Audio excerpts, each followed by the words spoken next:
Hello everyone, आज हम start करेंगे pair of linear equation in two variable. ठीक है, तो pair of linear equation two variable होता क्या है, इससे पहले हम समझेंगे लीनियर इक्वेशन इन वन वेरिएबल। ठीक, तो लीनियर इक्वेशन इन वन वेरिएबल की अगर हम बात करें, लीनियर इक्वेशन इन वन वेरिएबल, ठीक है ना, वन वेरिएबल, इसका जनरल टर्म जो होता है ए एक्स प्लस बी होता है, where A B are real numbers. A B आपके क्या होते हैं, रियल नंबर्स।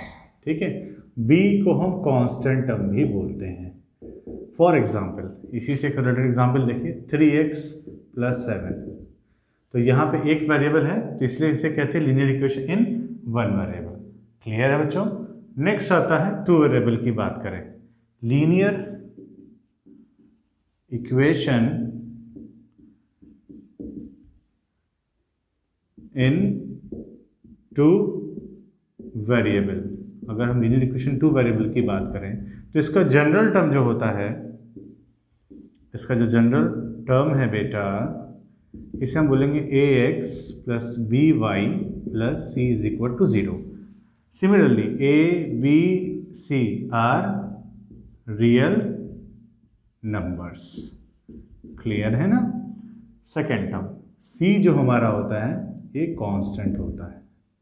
यहाँ तक क्लियर है बच्चों ना। अब इसी से रिलेटेड एक एग्जांपल देखते हैं। जैसे मैंने यहाँ एक एग्जांपल लिख दिया, 5x प्लस 7y प्लस 9, ये आपका एक linear equation in two variable कहलाएगा।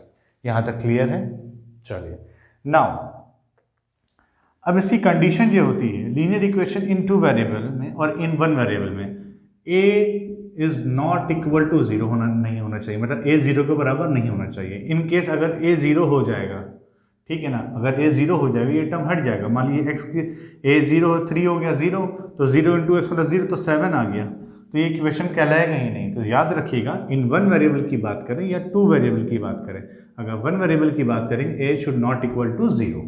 सिमिलरली अगर हम टू वेरिएबल की बात करें तो a is not equal to 0 and b is not equal to 0, मतलब ये दोनों होने चाहिए, ना a ना b, दोनों 0 के बराबर नहीं होगा। ये इसका एक स्टेटमेंट समझ लीजिए। तो यहाँ तक क्लियर है बच्चों। नाउ अब इसकी बात करते हैं, यहाँ पे क्या दिया हुआ, पेयर है ना। लीनियर इक्वेशन वन वेरिएबल समझ में आ गया, टू वेरिएबल आ गया, अब आती है पेयर।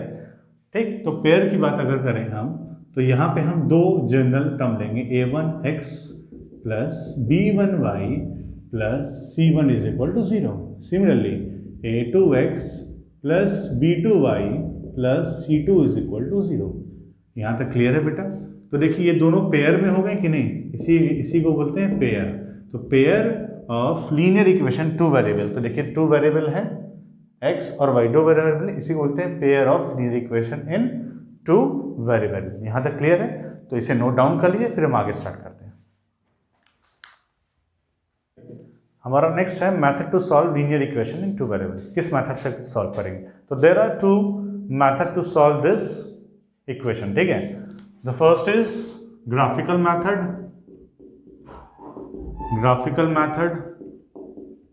ठीक है, and the second one is algebraic method. ठीक है, अलजेब्रिक मेथड, दो मेथड हैं, ग्राफिकल मेथड, अलजेब्रिक मेथड। ठीक है ना। Now we have to see graphical method.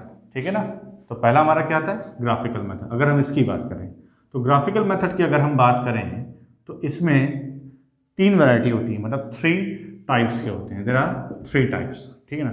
तो फर्स्ट की बात करते हैं। ठीक, अगर a1 upon a2 is not equal to b1 upon b2, ठीक है ना, यार अगर a1 upon a2 and b1 upon b2 के बराबर नहीं होगा। अब आप सोचें सर ये a1 और a2 b1 और b2 है क्या, तो मैंने आपको जनरल टर्म एक बताई थी स्टार्टिंग में, शायद आपको याद होगा, मैं इसे रफ कर देता हूँ। तो हम बात करते हैं फिर ग्राफिकल मेथड की। ठीक, तो ग्राफिकल मेथड जैसे मैंने भी आपको बताया, a1 upon a2 and b1 upon b2 should not equal to, ठीक है, मतलब दोनों आपस में बराबर नहीं होना चाहिए। अब आप सोचो सर ये a1 और a2 b1 b2 है क्या, तो देखिए एक स्टार्टिंग में मैंने आपको बताया था general term a1x plus b1y plus c1 is equal to 0, a2x plus B2y plus C2 is equal to 0, ये बताया था स्टार्टिंग में, ठीक है ना। आप इसी से रिलेटेड एक एग्जाम्पल ले लेते हैं। मान लीजिए 3x plus 7y plus 9 is equal to 0, ठीक है। यहाँ पे 8x plus 9y plus 7 is equal to 0, ठीक है।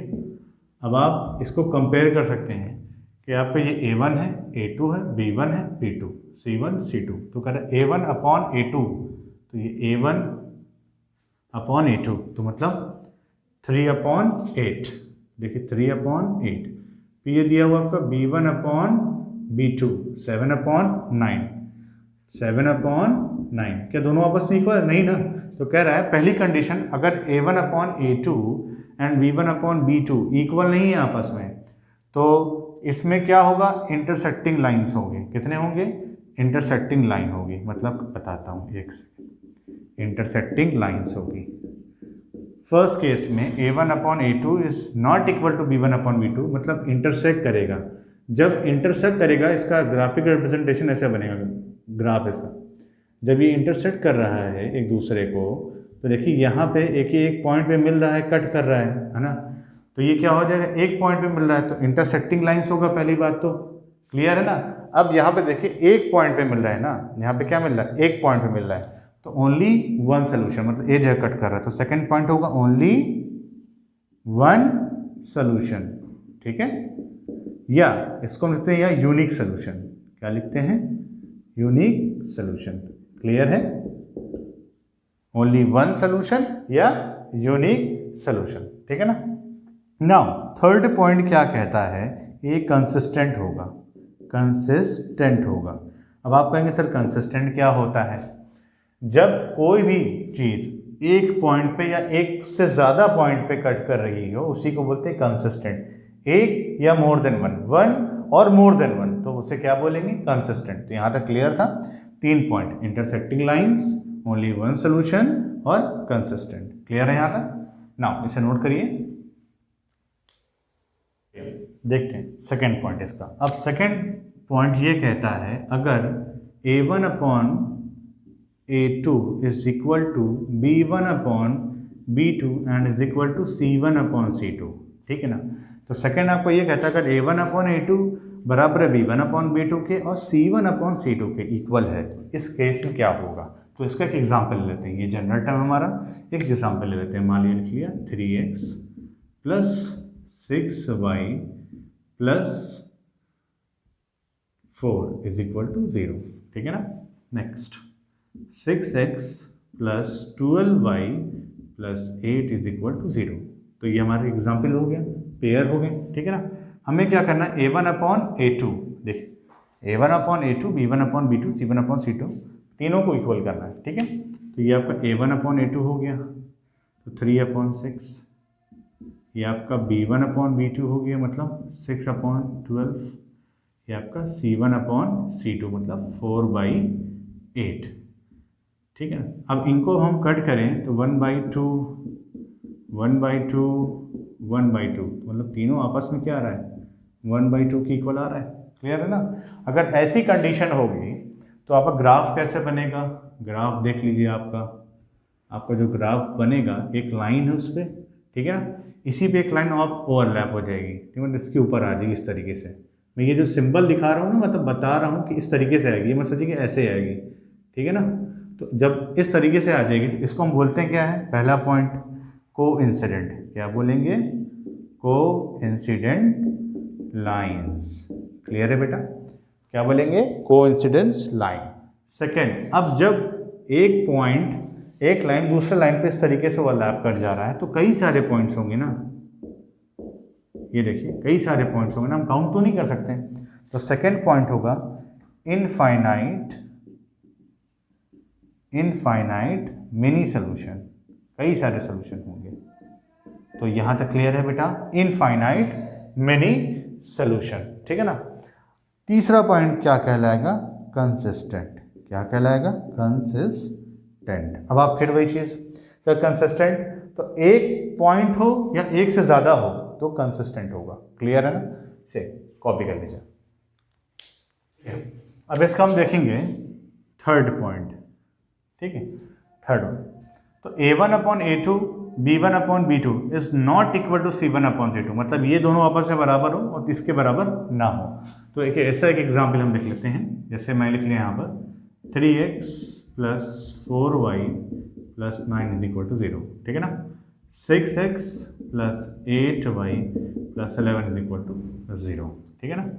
तो देखिए अब यहाँ पर a1 upon a2 b1 upon b2 c1 upon c2, ठीक है ना। अब आप देखिए ये a1 अपॉन a2 तो 3 upon 6 is equal to 4 upon 8 and is equal to 9 upon 11। इसको आप रिड्यूस करिए 1 अपॉन 2, तो मतलब 1 upon 2 is equal to 1 upon 2 and is not equal to 9 upon 11, मतलब ये दोनों आपस में इक्वल है, इसके इक्वल नहीं है। देखिए वही चीज़ तो बनी, a1 upon a2 b1 upon b2 is equal to b1 upon b2 is not equal to c1 upon c2। अगर ये कंडीशन होगी तो आपका ग्राफ कैसे बनेगा, तो आपका ग्राफ, ये जो ग्राफ देख रहे हैं ना, ग्राफ कैसे बनेगा, एक लाइन है, ठीक है ना, इसी के एक पैरेलल में लाइन हो जाएगी तो क्या बनेगा, पैरेलल। क्या होगा, पैरेलल। तो पहला पॉइंट क्या कहलाएगा, पैरेलल लाइंस, ठीक है बेटा, पैरेलल। अब सेकंड क्या कहलाएगा, मैंने बताया था जब कोई भी लाइन एक दूसरे को कट करती है तब सोल्यूशन बनता है। तो यहाँ कट कर रही है, नहीं कर रही, तो यहाँ पे कोई सोल्यूशन नहीं होगा, तो नो सोल्यूशन। क्लियर है बेटा। थर्ड, कंसिस्टेंट की बात करें, कंसिस्टेंट कब होता था, जब एक पॉइंट हो, मतलब एक जगह कट हो या एक से ज़्यादा, मतलब वन और मोर देन वन, है ना, इन दैट केस हमें कंसिस्टेंट मिलता था। तो यहाँ पे तो ऐसा है नहीं, पैरेलल है, तो यहाँ पे इनकंसिस्टेंट होगा। क्या होगा, इनकंसिस्टेंट। तो यहाँ तक क्लियर है बेटा। Now please note it down. Okay, जैसे मैंने आपको भी ग्राफिकल मेथड बताया था, अब हम आपको अलजेब्रिक मेथड बताएंगे। तो अलजेब्रिक मेथड, ठीक है ना, अलजेब्रिक मेथड में इसमें भी 3 टाइप्स के होते हैं, देयर आर आल्सो 3 टाइप्स, ठीक है ना, क्लियर है। अलजेब्रिक मेथड में भी 3 टाइप्स के होते हैं, ठीक है। तो पहला आपका सब्स्टिट्यूशन मेथड, सब्स्टिट्यूशन मेथड, ठीक है ना। सेकंड आपका है बेटा एलिमिनेशन मेथड, ठीक है, elimination method, and the third is multiplication method. पहला substitution, elimination and third multiplication, या इसे क्रॉस मल्टीप्लिकेशन लिख लीजिए आप, क्रॉस मल्टीप्लिकेशन मेथड, ठीक है ना, क्रॉस मल्टीप्लिकेशन मेथड, ठीक है ना। नाउ वन बाय वन हम पढ़ेंगे, पहले सब्स्टिट्यूशन, ठीक है ना। चलिए तो पहले सब्स्टिट्यूशन मेथड समझते हैं। चलिए अब हम बात करेंगे सब्स्टिट्यूशन मेथड की, जो कि हमारा पहला मेथड। इसमें हम एग्जांपल लेते हैं, x plus y is equal to 16 and x minus y is equal to 4। Let's say equation first and second, यहाँ तक क्लियर है। अब हम कुछ भी आप कर सकते हैं, आप फर्स्ट सेकंड ले लिए, फर्स्ट ले लिए चाहे सेकंड ले लीजिए, हमने फर्स्ट ले लिया। x plus y is equal to 16 as it is लिखेंगे, ठीक है। अब यहाँ पर आप चाहे तो x को सब्जेक्ट बना लीजिए, चाहे y के सब्जेक्ट बना लीजिए, आपके ऊपर डिपेंड करता है। हमने क्या किया, x को सब्जेक्ट बना लिया, तो 16 माइनस वाई हो जाएगा। क्लियर है बेटा, ये x की वैल्यू मिल गई, हम लेट से इक्वेशन थर्ड नाम दे देंगे, ठीक है। अब लिखेंगे put the value of x in equation, ये थर्ड थी ना, कहाँ से, फर्स्ट से बनाया था, सेकंड में पुट कर देंगे इन इक्वेशन सेकंड, ठीक है। इस इक्वेशन, नेक्स्ट इक्वेशन में पुट करेंगे, याद रखिएगा, उसी में नहीं, उसी में करेंगे तो पूरा कट के 0 आ जाएगा। तो हमारे पास x की वैल्यू 16 माइनस वाई आ गई है। तो क्वेश्चन क्या था, x minus y is equal to 4, ये क्वेश्चन था हमारा। x की वैल्यू कितनी बेटा, 16 माइनस वाई, तो x यहाँ रखेंगे 16 माइनस वाई और minus y is equal to 4। तो ये माइनस वाई माइनस 2y हो जाएगा, और ये 4 ऐसे ही रहने दीजिए, ये प्लस उधर जाएगा तो माइनस में, तो minus 2y is equal to minus 12, तो माइनस कैंसिल, तो y की वैल्यू हमें मिल जाएगी 6। तो y कितना आ गया, 6। क्लियर है। अब y जब हमें 6 मिल गया, x का क्या था 16 माइनस वाई, तो x की वैल्यू निकालना है, तो कहेंगे सर 16 माइनस वाई था, तो y की वैल्यू उठा के यहाँ पे आप पुट कर दिए, 16 माइनस 6 इज इक्वल टू 10। तो क्लियर है ना, ये आपका सब्स्टिट्यूशन मेथड था, कॉपी कर लीजिए। अब हम स्टार्ट करेंगे एलिमिनेशन मेथड, ठीक है ना। तो इसमें एक एग्जांपल हम कुछ भी ले लेते हैं। मान लीजिए मैंने क्वेश्चन किया 2x + 3y = 2। यहाँ लिख लिया मैंने 3x + 4y = 6, ठीक है। ये क्वेश्चन है हमारा, ठीक है। इसे हम बोलेंगे इक्वेशन फर्स्ट, इसे सेकेंड नाम दे देते हैं। तो इसमें करना ये है, एलिमिनेशन मेथड में याद रखिएगा जो इक्वेशंस को मैं बैलेंस करना है, मतलब बराबर करना है। आप एक सब्जेक्ट चूज कर लीजिए, चाहे x ले लीजिए चाहे y ले लीजिए, चाहे ये ले लीजिए चाहे ये, इसको बैलेंस करके हमें एक वैल्यू निकालनी है। जैसे मैंने क्या किया, ये 2x और 3x दिख रहा है, हमें इसको बैलेंस करना है। मतलब ऐसा क्या करें मल्टीप्लाई, इसमें ये दोनों इक्वल हो जाए, कैंसिल हो जाए। तो जैसे कि 2 की वैल्यू 2 में 3 से मल्टीप्लाई कर दें, इस इक्वेशन फर्स्ट को 3 से मल्टीप्लाई कर दें और इक्वेशन सेकंड को 2 से मल्टीप्लाई कर देते हैं। देखिए कैसे लिखेंगे, इक्वेशन फर्स्ट मल्टीप्लाइड बाई 2 है ना, 3 से कर देंगे, एंड सेकंड वाले को बाई 2। याद रखिए जो 3 से मल्टीप्लाई कर रहे हैं ये पूरे मल्टीप्लाई होगा, सिर्फ ये नहीं होगा। तो 3 2 पहले वाले को 3 से मल्टीप्लाई करेंगे, मतलब 3 से ये लिख दे रहा हूँ मैं, ठीक है। सेकंड वाले को 2 से, तो बाई 2। तो 3 2 6 लिखा मैंने, 3 2 6, 3 3 9y, ठीक है, प्लस 3 2 6x। यहाँ तक क्लियर है। नाउ इस 2 से करेंगे, 2 6 12, 2 4 8y, ठीक है, 2 3 6x, क्या हो जाएगा 6x, ये देखिए, ठीक है।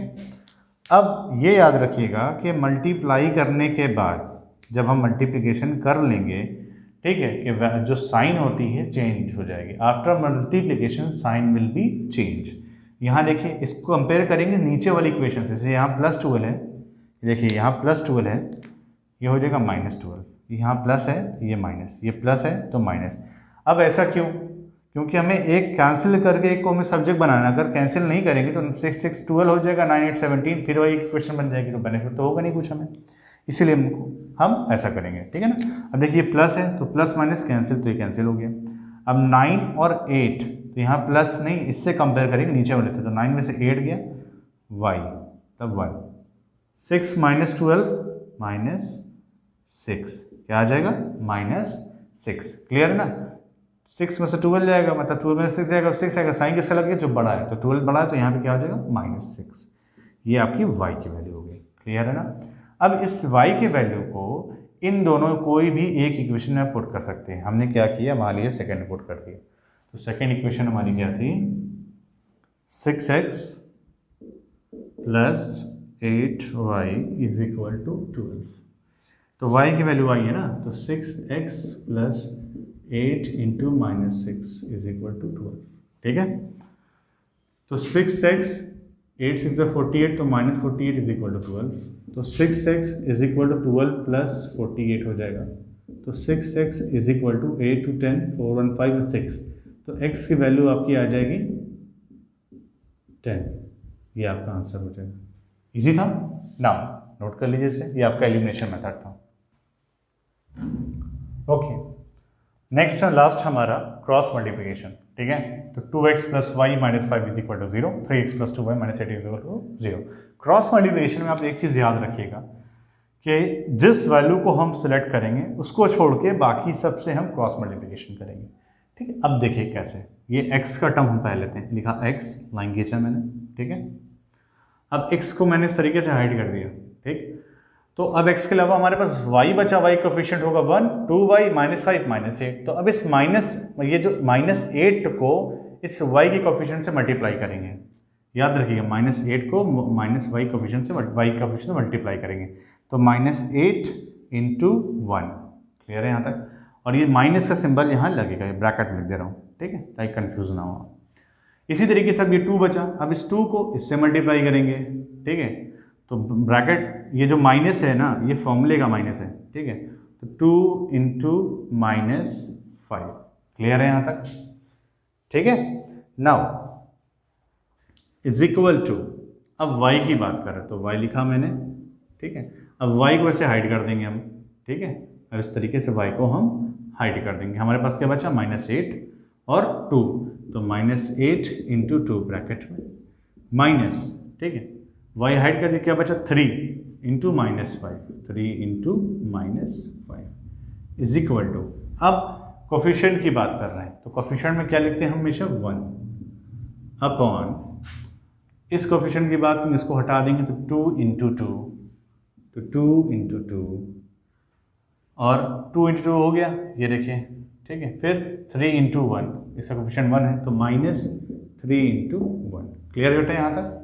नाउ सॉल्व करते हैं, x अपॉन -8 हो जाएगा, ये -10 है तो माइनस इंटू माइनस प्लस, तो +10 हो जाएगा, is equal to y upon -16 है, ये माइनस और माइनस माइनस क्या हो जाएगा प्लस, -3 इंटू 15 तो -15 हो जाएगा ये, ठीक है।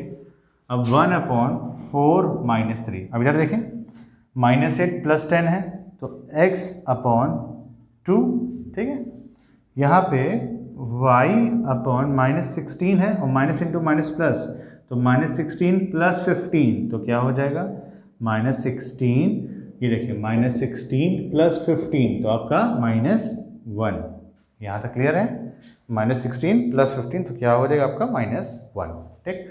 नाउ इज इक्वल टू 4 - 3 मतलब 1/1, तो ये आपके टर्म्स आपको मिल गए। अब हमें करना क्या है, x की वैल्यू या y की वैल्यू फाइंड आउट करना है। मान लीजिए x की वैल्यू लेना है तो x/2 को हम 1/1 के कंपेयर में कर देंगे, तो लिखेंगे यहाँ पर x/2, ठीक है, इज इक्वल टू 1/1, तो x की वैल्यू हो जाएगी 2, x का मिल गया हमें 2। अब इन दोनों में से कोई एक इक्वेशन ले लेते हैं, मान लीजिए ये इक्वेशन लेते हैं, तो लिखा मैंने 2x + y - 5 is equal to 0, ठीक है, तो x की वैल्यू उठा के यहाँ पुट कर देंगे, 2 into 2 + y - 5 is equal to 0, तो y की वैल्यू देखिए उधर जाएगा तो प्लस में हो जाएगा 5, ये 2 2 4 हो जाएगा, मतलब देखिए ऐसे कर देता हूँ और सॉल्व कर देता हूँ इसको मैं, देखिए कितना हो गया 4 हो गया, plus y - 5 is equal to 0, ठीक है। अब y ये उधर गया प्लस हो गया और इधर आया तो माइनस हो गया, तो y की वैल्यू क्या हो गई 1, तो x भी 1, x 2 मिल गया और y हमें 1 मिल गया। क्लियर है? तो ये तीनों आपका मेथड हो गया। नेक्स्ट वीडियो में हम एक्सरसाइज स्टार्ट करेंगे। Okay, thank you class, thank you everyone.